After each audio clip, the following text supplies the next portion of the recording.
Shri Swami Samarth. Hello माय YouTube family, कसे आहात तुम्ही सर्वजण? मजेत ना? स्वागत आहे तुमचं माझ्या एका नवीन ब्लॉगमध्ये, ज्याचं नाव आहे ज्योतिज लाईफ केअर ब्लॉग. आज मी तुम्हाला आलू पनीर चीज पराठा दाखवणार आहे. त्यासाठी लागणारं साहित्य: अर्धा किलो बटाटे, एव्हरेस्टचा तिखा लाल मिर्च पावडर 2 चमचे, कसुरी मेथी 1 मूठ, 1 चमचा धने जिरे पूड, 1 चमचा आलं लसूण पेस्ट, 2 चीज क्यूब, 200 ग्रॅम किसलेले पनीर, 1.5 चमचा गरम मसाला घेणे आणि चपातीचे पीठ मळून घेतलेलं आहे.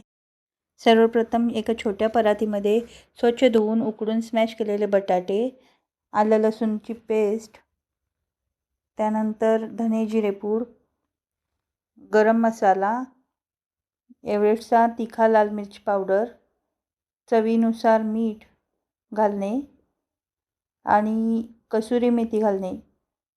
त्यानंतर किसलेले पनीर घालणे आणि सर्व मिश्रण एकजीव करून मळून घेणे, म्हणजे चांगले मिक्स करून घेणे.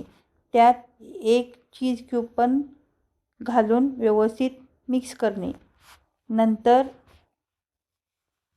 चपातीच्या पिठाचे 2 लहान लहान पारी करून घेणे व त्यावर एका चपातीवर सारण पसरून घेणे आणि त्यावर दुसरी चपाती घालणे.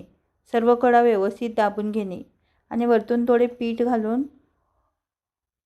सर्व बाजूने छान पराठा लाटून घेणे. मोठी चपाती किंवा मोठा पराठा लाटून घेणे. तवा गरम करून त्यावर दोन्ही बाजूनी आलटून पालटून भाजून घेणे. थोडं तूप सोडून व्यवस्थित भाजून घेणे. तयार आहे टम्म असा फुगलेला आलू चीज पनीर पराठा. तुम्ही पण घरी नक्कीच ट्राय करा. आणि हा पराठा तुम्ही लसूण चटणी किंवा दहीसोबत खाऊ शकता. अशाच नवनवीन व्हिडिओंसाठी माझ्या चॅनलला लाईक, शेअर आणि सबस्क्राईब करा. धन्यवाद.